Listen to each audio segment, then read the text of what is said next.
In the midst of this global crisis, the voices for justice are revealing what really matters. It is time for Planetary Makeover. Here we feature solutions and modern miracles in documentary videos that offer hope for our future and remind us all of our spiritual source. Long ago, it was forecast that at this time in history, extraordinary teachers, including the world teacher, would emerge to help us as we build a world that works for everyone. Now, here's your host of Planetary Makeover, Mr. David Mynott. Welcome to another episode of Planetary Makeover. This time, we are positing the age-old question, what if the Buddha or the Christ returned? And as always, we are not here to convince you of anything. We simply ask that you approach the material presented here with an open mind and consider that we can create a new civilization based on trust, sharing, brotherhood, equity, justice, love, and all the rest of it. And while this may seem like an improbable future, the truth is, we also assert that mankind has help and assistance of an extraordinary kind. These, of course, are the world teacher Maitreya and his group, the Masters of Wisdom. They have been predicted by the world's religions for hundreds, if not thousands of years. However, now that they have emerged, we find that they are not religious figures per se. They are non-denominational, and they're here for all of humanity, not belonging to or beholden to any particular religious or philosophical sect. The Christians expect him as the Christ, the Jews as the Messiah, the Muslims as the Imam Mahdi, the Hindus as Kalki Avatar, and the Buddhists as Maitreya. They got the name right. However, this figure, Maitreya, does not belong to any one of those groups. He belongs to you and me, to us, the people. And that's all they are beholden to. And they love everyone unconditionally, from the most fervent fundamentalists to the atheists and the agnostics. Two groups, or three groups, who probably would be least likely to believe in a world teacher. Though when Maitreya and the Masters emerge, we don't have to worry about belief because we will have the proof in front of us.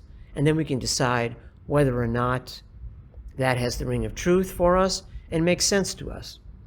Now, Maitreya is an avatar himself and will be wielding incredible energies that have never been handled quite this way on this planet before. And that's also in part because he himself is overshadowed by great avatars, like the avatar of peace and equilibrium, of synthesis, and a third energy for yet we do not have a name. And they are helping us, the Masters, move out of the age of Pisces and into the age of Aquarius.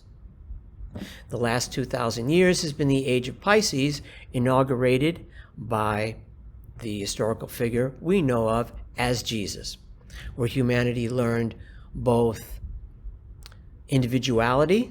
We came out of the herd, whereas before that we weren't really thinking very much except for the leaders, and also idealism. Now those concepts have been well learned and gone a little too far. Individuality has become selfishness and greed, and idealism has become fanaticism. So it's time to move on. The new age, the age of Aquarius, is about the things I described earlier. Synthesis, for example, instead of just democracy at one end and socialism at the other, we'll have democratic socialism, social democracy. and synthesis, as I said, love, brotherhood, justice, ecological restoration, and so on. Now, there are many writings available about Maitreya and the Masters of Wisdom. In most recent times, beginning with the late 19th century, we have Madame Blavatsky and the Theosophical Society. Moving on to the 20th century, Helena Roderidge, Alice Bailey, and Benjamin Creme, who actually bridged the 21st century. Ben only left us in 2016. These writings by both the authors and esotericists that I mentioned and the masters themselves are designed to stimulate our minds and our intuition without infringing upon our free will, which to the masters is sacrosanct. Now, in this episode, since we're dealing with such a heady topic, they started off by interviewing people on the street at random and members of Share International, some of the veteran volunteers. Share International was founded by Benjamin Creme, and its purpose is to elucidate the teachings of the masters and to educate humanity about them and about their emergence. Now, it would be easier for humanity to understand this if we hadn't been presented with such a distorted view in the past. Of course, the Christians expect the Christ to appear descending on a cloud over Jerusalem on Judgment Day at the end of the world, and the Muslims expect the Kalki, not the Kalki avatar, that's the Hindus. They expect the Imam Mahdi to appear in the center of the world, which to them is Damascus, on a horse on Judgment Day, when he will say, "I have come, give me clothes, give me bread." Now, both of these ideas are beautiful images, but they're mystical. And the masters are not mystics. We're the mystics. We mysticize everything. And the truth of the matter is much more down to earth and much more beautiful and mind-blowing, in fact. And this is some of what will be discussed during the video. And so we hope you enjoy that, and we will see you again soon. Thank you.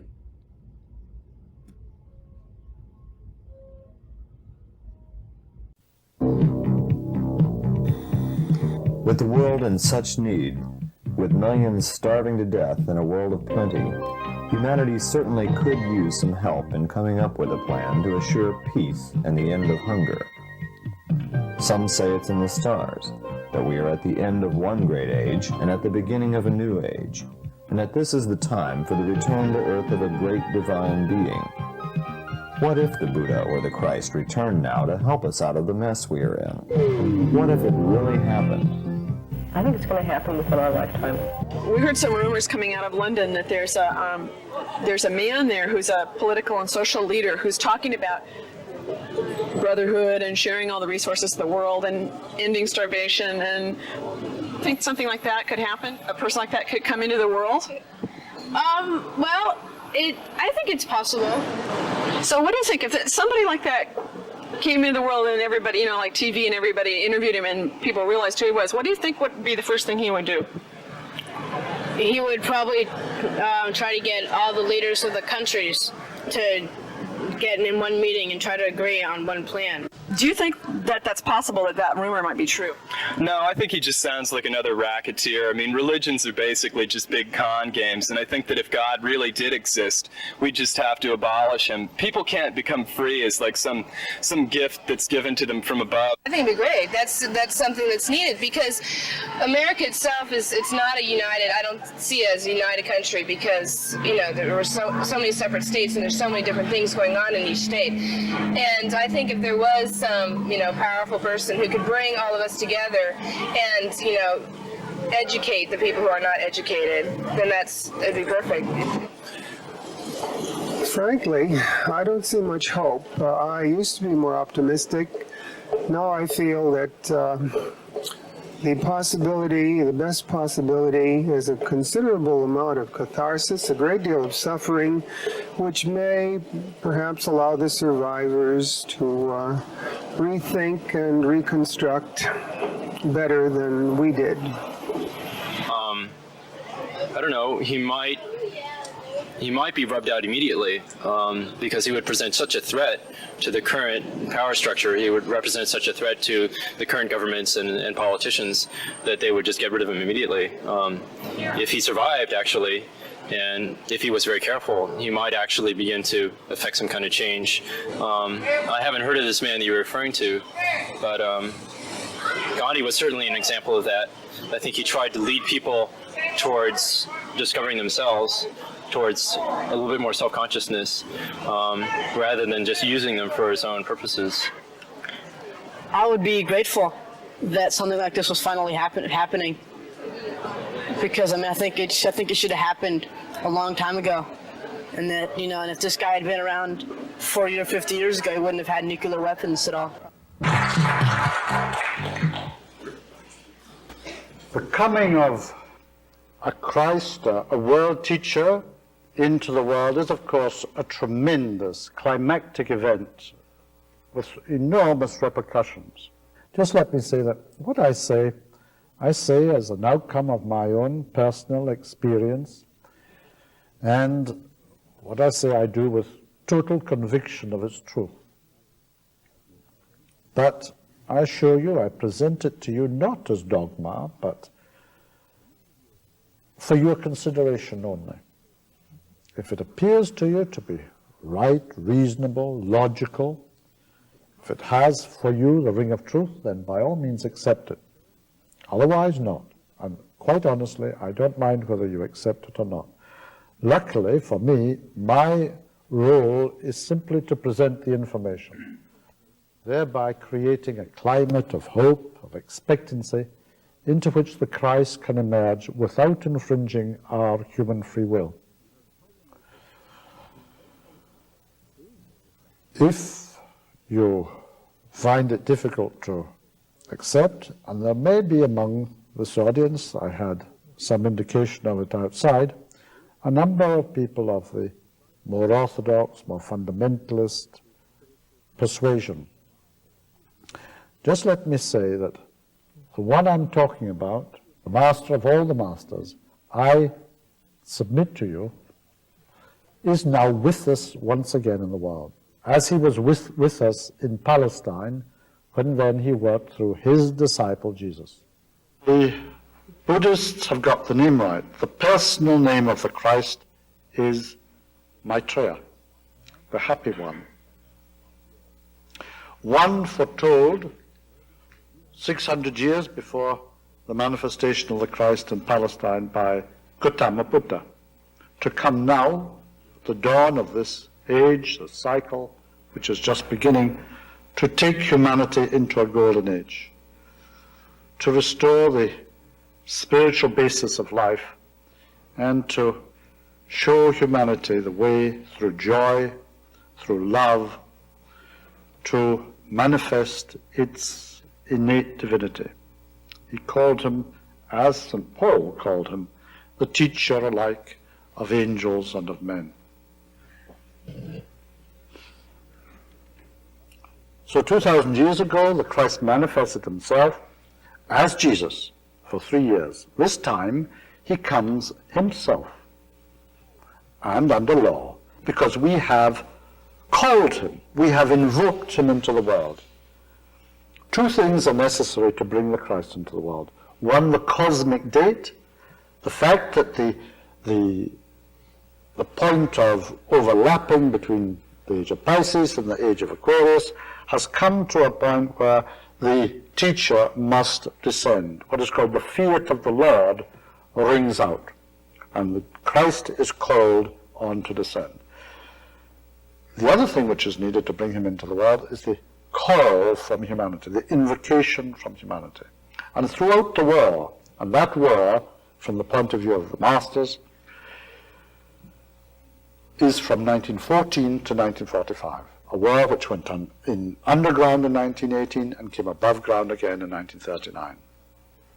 Throughout that war, the cry for help from humanity rose to the Christ and beyond the Christ, and he responded and decided that the time had come. His knowledge of the cosmic date showed him the time had come for him to return to the world. He hoped to be able to come into the world around 1950. It was not to be. But he said he would come, and he made the decision, announced the decision in June 1945, at the end of the war. He said he would come when a measure of peace had been restored to the world. A measure of peace. It didn't have to be total peace everywhere, but a measure of peace in the widest sense. And when the principle of sharing was beginning to govern economic affairs. Sharing is divine. When you share, you recognize God in your brother. He said the first step into sharing is the first step into your divinity. We are gods. Potentially we are gods. We are divine beings, whether we know it or not. But of course we demonstrate very little of that divinity. When we share, we enter for the first time into the correct relationship of man to man. And when I say man, I mean woman, of course, as well. Man to man and man to God. The next step forward, the destined, planned by the deity who ensouls the planet, the next step forward for humanity is the creation of right human relationships. Right relationships between man and between man and God. Now, if one person is starving to death in a world of plenty, a world which is burgeoning with food, then you don't have right human relationships. When you have 450 million starving to death, then of course you have the very opposite of right human relationships. To take the next step forward in our evolution, we must share. And on that basis rests the whole future of this earth. Brother's hand and know him as yourself. Take your brother's need as the measure for your action and solve the problems of the world. There is no other course. Learn to Many years ago, the great Spanish poet Federico Garcia Lorca predicted, "The day that hunger is eradicated from the earth, there will be the greatest spiritual explosion that the world has ever known. Humanity cannot imagine the joy that will burst into the world on the day of that great revolution." We have now seen the world's hunger on television in our own living rooms. Could the fact that we are finally doing something about world hunger mean that Lorca's prediction is coming true, and that a great spiritual teacher is actually returning now to signal the spiritual explosion that was predicted when we end hunger on earth?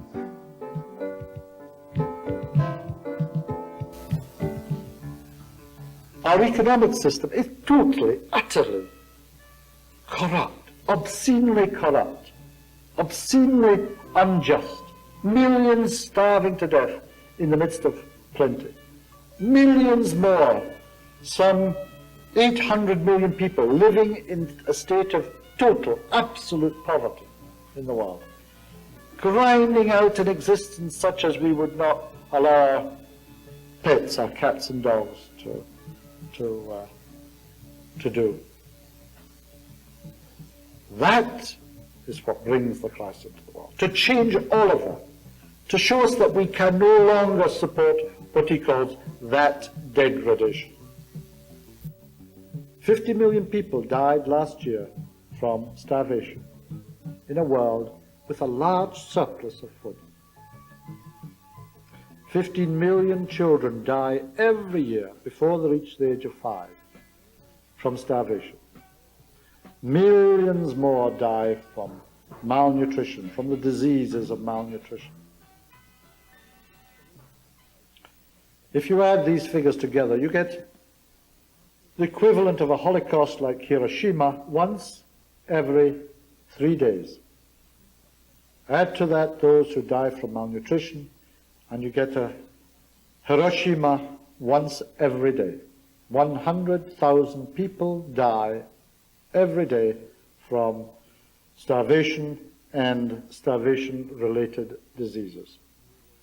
in a world where if you leave aside all the food, I'm quoting now from statistics given out by the Hunger Project, if you leave aside all the meat, all the dairy produce, all the vegetables, all the fruit, and take only the grains of the world, and divide that among all the people in the world, every man, every woman, and every child would have 2 large loaves each a day. So just on the grain alone, the whole world could live without any sign of starvation. And yet, each year, these millions die. That division in the world, that blasphemy in the world, is one of the major concerns of the Christ. The decision rests with mankind. We have to decide whether we want these changes which he will advocate. Do we want them? How can you be content with the modes within which you now live, when millions start and die? This is why I have always been searching. In the political scene, spirituality has always been sort of put down. And if you talk about spirituality in politics, people say, what are you talking about? Be serious. The reality is not that easy. Because when you go to a spiritual world or a religious world, both politics or economics world is something that you stay away from. First of all, that the world resources and food has to be shared. Shared, not given like a charity. The wealthy nations give to the poor because we got plenty and give some to the poor nations who need them. But share equally. The resources of the world belong to the humanity as whole. Number of the people who consider themselves really happy will not be that much from the poor nations or people in the poor nations. So if we can trust that we will have a better life and that there is enough food in the world to feed everybody in the world, if we keep that in mind, then we will not be scared, we will not be afraid, oh, we're going to lose everything.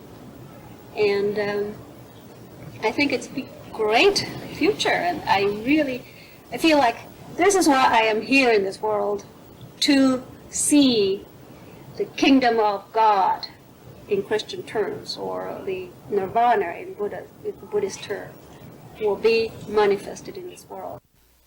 Now, people all over the world expect the Christ. Christians expect him under that name.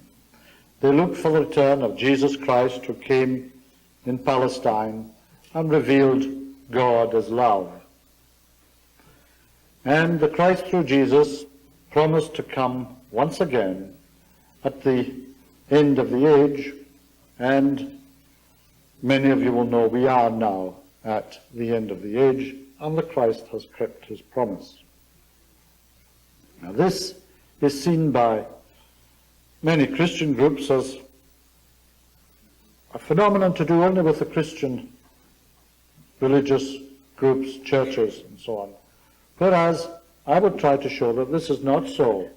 The Christ comes as a world teacher for the whole of humanity, and he is awaited by other groups, other religions, just as fervently. They know him by other names. The Jews, of course, know him as the Messiah, and they wait for the Messiah, as they have done for millennia. He came as a Jew in Palestine, and they did not recognize him. He is awaited by the Muslims under the name of the Imam Mahdi, and he is awaited by the Hindus as Krishna. He is awaited by the Buddhists under his real name, Maitreya. They wait for the fifth Buddha, Maitreya Buddha, foretold to come now by the previous Buddha, Sakyamuni Buddha.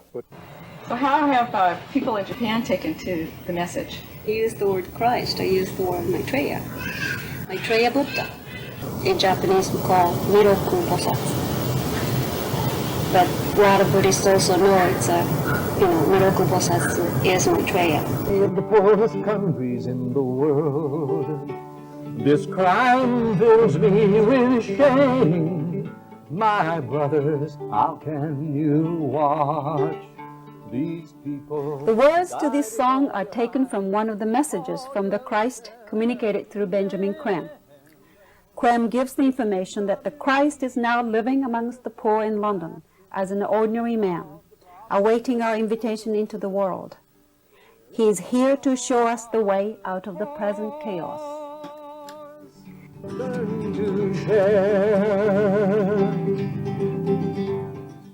Spirituality has to be manifested in politics, in economics, in science, in education. And I just went, hooray, this is how it should be. And the more I read his message and, his compassion and love just permeates from that message. And yet, when you really think about it, he appears as a world revolutionary leader to change the world politically, socially, economically, fundamentally changed. And he will be the advocator of that political change, economic and social, fundamental change, and through a spiritual and peaceful means. And this is exactly what I have envisioned. And when I first read his message, it's like tears. I did not have any emotional reaction, and yet tears just start pouring down through my eyes. And it's like, this is what I'm here for. Has arrived some time ago, and the Christ entered the modern world from the Himalayas, not from some mythical heaven where he's been postulated as residing by the Christian groups, but from his retreat high in the Himalayan snows, and entered our modern world on the 19th of July 1977. And from that time has been waiting the opportunity to emerge under law into our midst without infringing our free will. Now, in 1959, I was contacted for the first time by one of the masters, and very soon afterwards was contacted by Maitreya himself, introduced by my master. And he gave me to understand that he himself was coming into the world. The preparation for the return of the Christ has been going on for 2,000 years and has culminated in not only his return to the world, but for the first time in countless thousands of years of his group, the group of which he is the head and leader, the group which the disciples of the masters call the spiritual hierarchy of masters and initiates.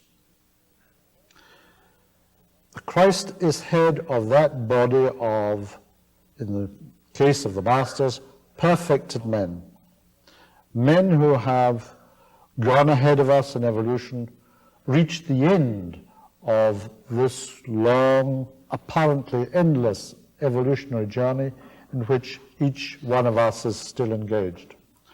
Having reached that point, they are free to leave this planet. This planet has nothing further to teach them. But many of these perfected men elect to remain for certain periods, sometimes thousands of years, on the earth to oversee the evolution of the rest of us. They are the custodians of all energies entering this planet, and really, in the very deepest sense, they are the guardians of the planet, the teachers and the guardians and the inspirers of humanity. And they have worked for thousands of years through the agency of their disciples in the world, who are men and women like us in the world. Give me the name of any great man or woman throughout history who has affected powerfully our culture and our civilizations, and you will have given me the name of an initiated disciple of one or other of the masters. All the great ones, the Platos and the Aristotles and the Shakespeares and the Dantes and the Leonardos and the Abraham Lincolns and the Joan of Arcs and the Einsteins and the Schweitzers, all these great powerfully effective men and women in the world have done their work through the inspiration and guidance of the masters from behind the scenes. The masters have lived themselves in the remote mountain and desert areas of the world since Atlantean days. They are to be found when they are found, and they are found only by those who have a right to find them, in the Andes, in the Rockies, in the Cascades, in the Carpathians, in the Urals, the Atlas, the Himalayas, and various other mountain and desert areas of the world. From those retreats, often high in the snows, they have overseen, beneficently overseen, our gradual expansion of consciousness, which has brought us from a stage of early animal man up to the point where we now find ourselves, which you might feel is not very high at all, given the state of the world at present, but compared with early animal man, an Einstein or an Abraham Lincoln is a very, very great achievement of the human race. Well, we're not all Einsteins or Abraham Lincolns, but nevertheless, the broad general level of humanity is now so advanced that the masters of the wisdom can perform an event which they have been rehearsing and preparing for over 500 years, their return to the everyday world, to live among us, known to us at last for who they are in their own full spiritual potency, to act as the guides, the teachers, the inspirers of humanity in this coming age, the age of Aquarius, which is just dawning.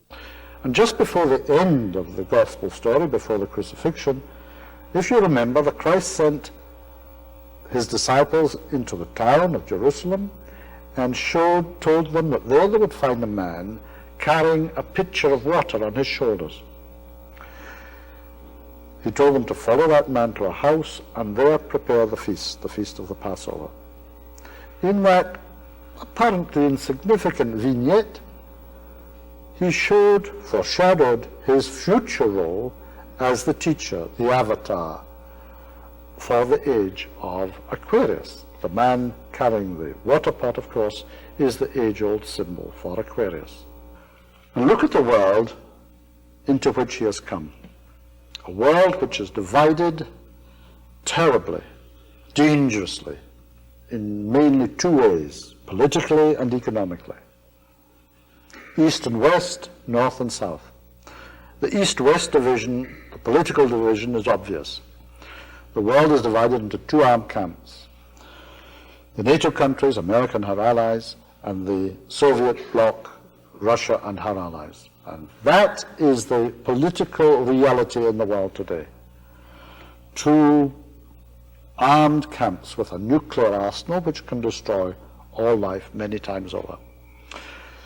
That political impasse which we're witnessing, that dangerous situation east and west, is tied up with another equally dangerous situation which may not be so familiar to you.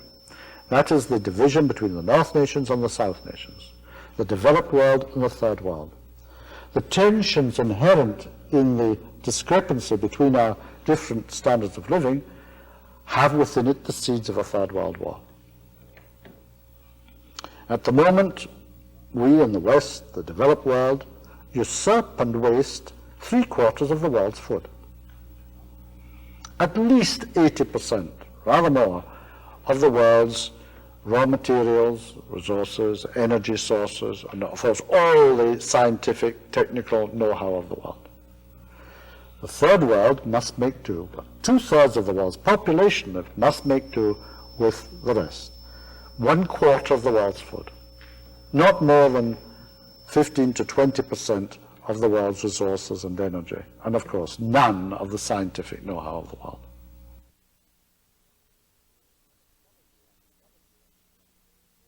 Some of you are becoming more and more familiar with the true situation in the Third world. When I first started coming to America, which was January 1980, my first tour, I found an absolute, almost total lack of concern for the third world. A total ignorance about the state of play in the world, between the developed world and the third world.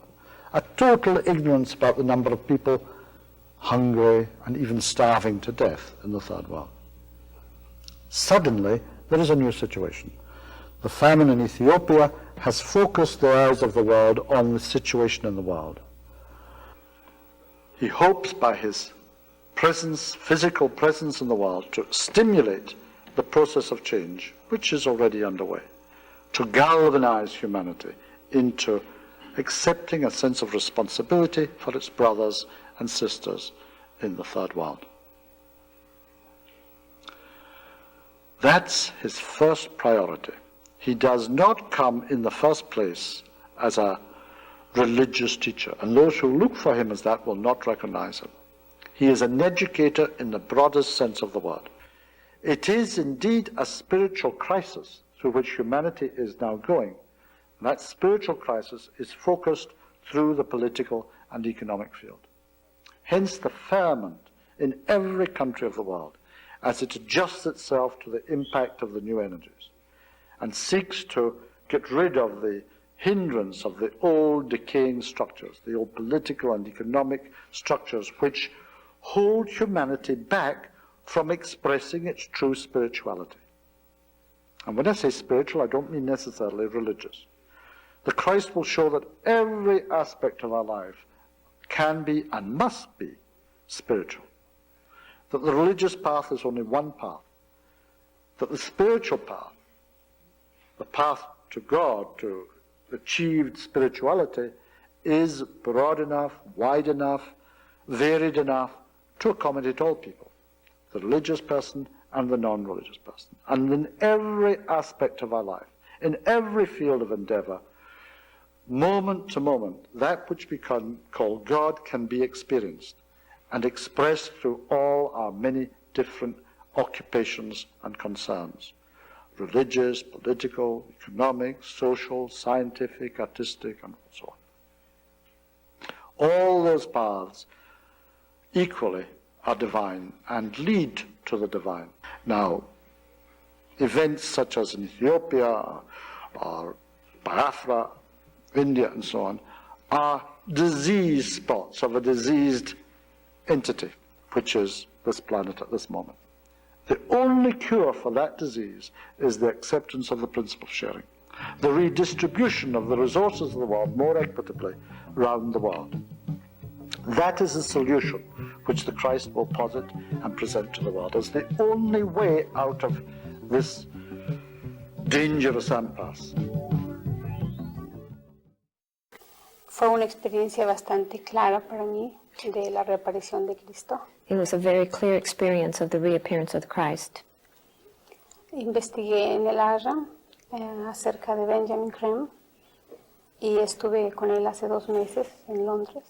Okay, I did some investigation work in regards to Ben Creme, and I was.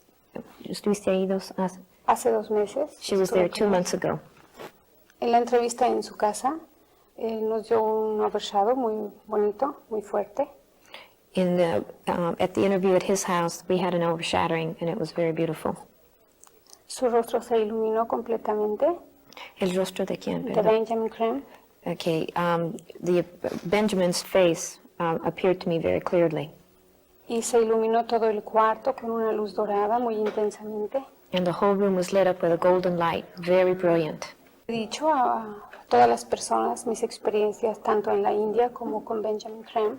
I've told people of my experience of what happened in India as well as with Benjamin Creme.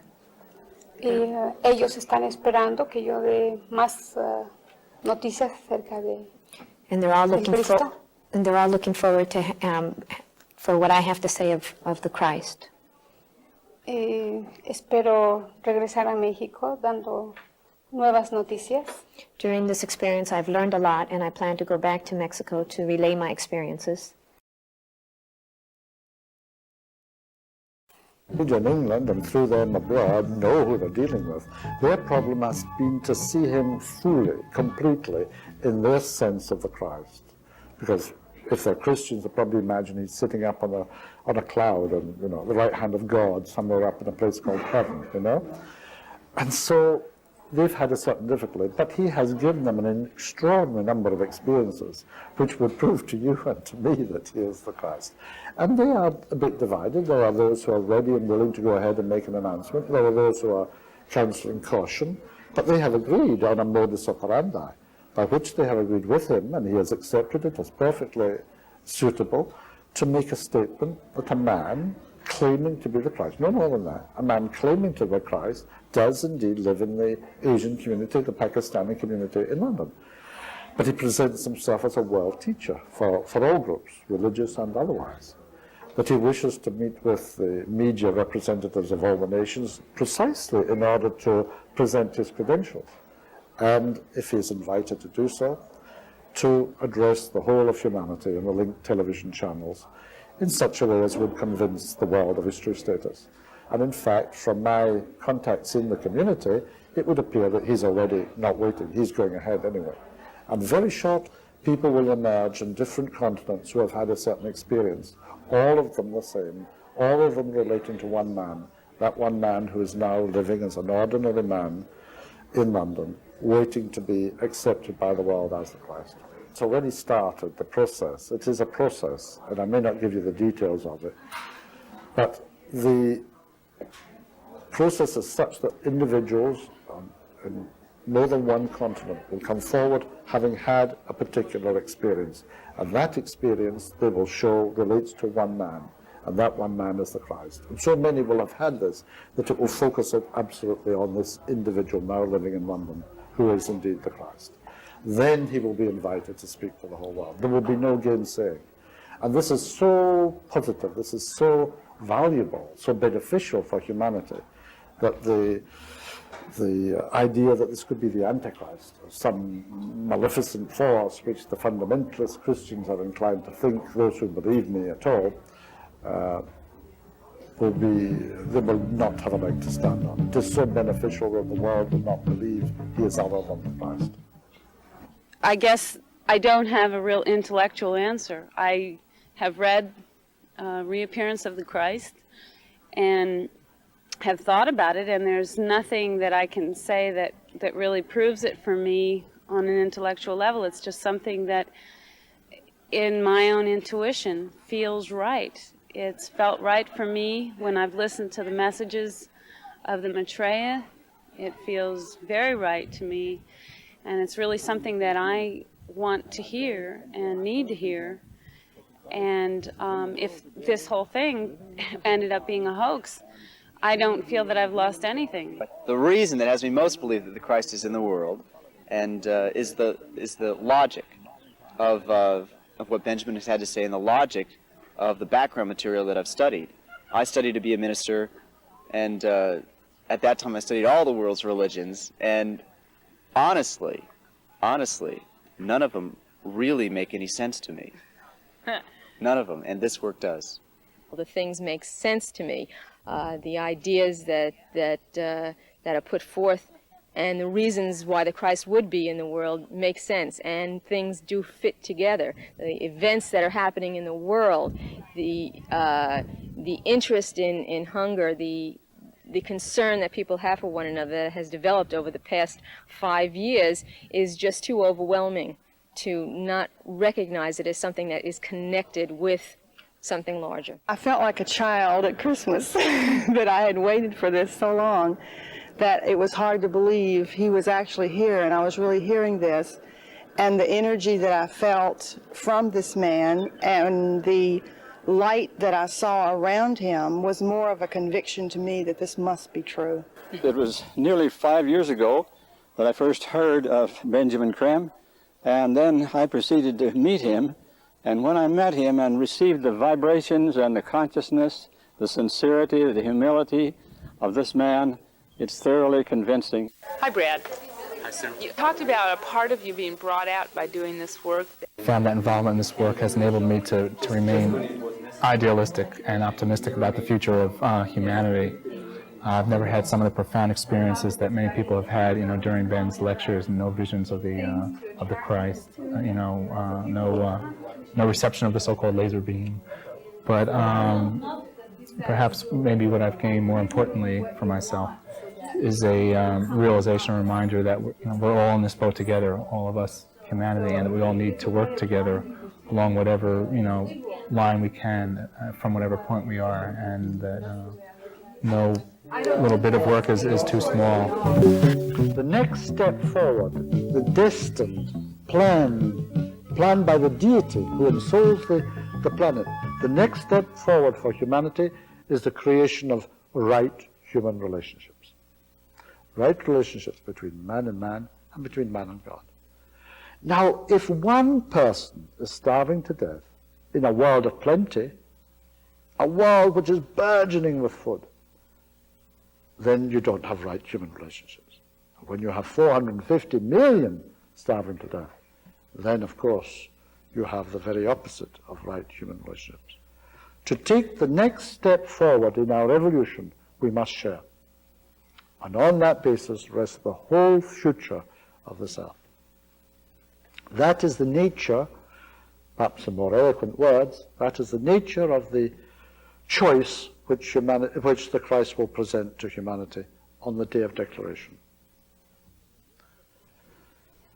On the day of declaration, which I believe to be imminent, he will make a great appeal to humanity. He will present us with two choices, which really are hardly choices at all. One, to continue as we are and destroy ourselves. Continue on this greedy, selfish, nationalistic, confronting way of acting and destroy ourselves. Or else, as I say, accept the principle of sharing and create a civilization such as this world has never known. And he says, my heart tells me your answer, your choice, and is glad. So he knows already, even if humanity itself doesn't know, that we have inwardly accepted the principle of sharing. He cannot simply wave a wand and say there will be no war. Please God, don't let it happen. He can't do that. It's up to us. We are, as a race, grown up. Humanity has come of age. We are grown up and have to make our own decisions. And he comes, he says, as the architect only of the plan. We, he says, are the willing builders of the temple of truth. Every step of the way has to be taken by man himself, now under the inspiration openly, outwardly. It has always been there from the inner sense, but openly and outwardly from the Christ and his disciples, the masters of wisdom. On our decision, as I say, rests the whole future of the world, and he believes it will be positive. He said, have no fear that mankind will reject me. My plans are safe in your hands. But we have to know where we stand in relationship to the principle of sharing. Are we ready individually for the principle of sharing? This principle is a very difficult principle for, I have found, a lot of people in the West to accept. Because they believe they have to give up something. But all we have to give up is our greed, our selfishness, our need to have an enormous surplus so we feel secure. In America, and not only America, all the major nations, all the developed nations have this mentality. And so they store food, they store materials, always against the eventuality of war. On that day, the day of declaration, you will see this extraordinary man on your television. But he will not speak. He will not say a word. His ideas, his thoughts will enter silently into each of our minds in our own language. So in England, we will hear him in English. Here you will hear him in what you like to call English.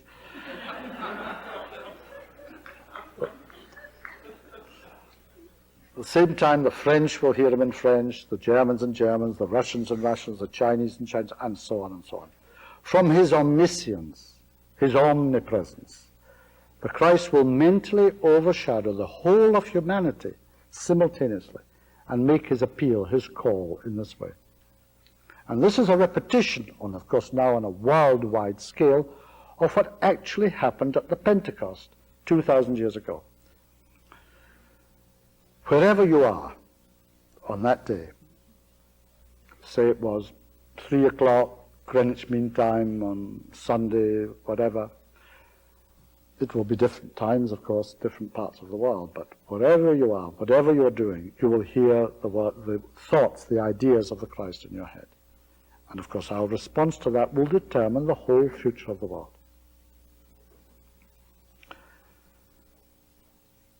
That is one time it would be useful to watch television. It will be. I can promise you a good program that day. Can you imagine the effect, the results of such a communication? Simultaneously, hundreds of thousands of spontaneous miracle cures will take place all over the world, which will reinforce, if that were even necessary, that this one, and of course only this one, is indeed the Christ. The days of the false Christ, the days of the false teachings, the false prophecies, the days of the false prognostications, the impersonations and so on of the Christ will be over. Many groups today believe their teacher to be the Christ, their guru, their teacher. The world is filled with them. They write to me all the time, they telephone me, they come to my door. The Christian groups are spreading their message of hate. That is the sad thing. It is a message of hatred, of division, of separation into the world, the more fundamentalist ones. While in the church itself, the broader church, there is a ferment of change going on. The churches are among the most concerned today in the Holocaust which is taking place in the third world, the starving millions. Recently, the head of Christian Aid in England resigned from the post. His name is Charles Elliott. He was in an underground train in London, and a man came up to him. A man, he said, of an extraordinary man, a man whose brilliance of his eyes and stature and presence were so compelling that when the man said to him, "Come with me," he left the train with him. He just got off the train and walked out onto the platform. And that man said to him, "Christian Aid is doing a lot, but it must do much, much, much, much more." So he resigned from Christian Aid in order to devote himself to galvanize the governments and so on into taking seriously, in a total sense, the fact of the starving millions. That man was one of the masters. That man who met him is the master in London. There is a master in London, there's one in New York, and now about 12 masters living in the world as yet undeclared. After the day of declaration, the Christ will introduce to the world that first group of 12 masters, and then eventually, one by one, two by two, over about 25 years yet, the masters of the hierarchy will enter into our midst and take us by the hand, as they say, into the new age, to guide us and help us in creating that truly spiritual civilization based on the true spiritual nature, identity of man. That age, that future, that divinity is, I believe, just beginning. This day of declaration I believe now to be so imminent. I'm happy to have had the opportunity of presenting you with these facts. Many times have you heard me say that my coming means change. Specifically, the greatest change will be in the hearts and minds of men. For my return among you is a sign that men are ready to receive new life.